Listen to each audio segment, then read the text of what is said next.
এই বলছিলাম কি আমাকে কিছু টাকা দেবে গো? সবসময় টাকা টাকা করো কেন? জানো কত কষ্ট করে টাকা ইনকাম করতে হয়? নিজে তো 1 টাকা ইনকাম করতে পারো না। এই নাও তোমার জামা সব আয়রন করে দিয়েছি। Thank you. দাঁড়াও, এ নাও বিল। এটা কিসের বিল? এই যে জামাগুলো আয়রন করলাম 60 টাকা। আগে টাকাটা দাও, তারপর জামাগুলো।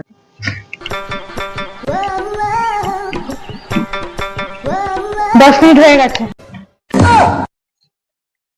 এ নাও বিল। কিসের বিল?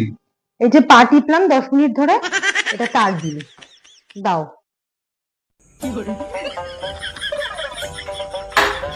দাঁড়াও দাঁড়াও,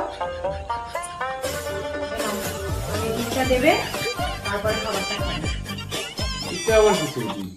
এই যে কি সারাক্ষণ বিল বিল করছো বলো তো? এটা কত টাকা বলেছিলে রেখে দাও, ধরো। কেন হয়ে গেল? খুব তো বলছিলে আমরা কাজ করি না, আমরা নাকি ইনকাম করতে পারি না। আমরা যা কাজ করি না তার টাকা দেওয়ার ক্ষমতা তোমাদের নেই, বুঝেছো?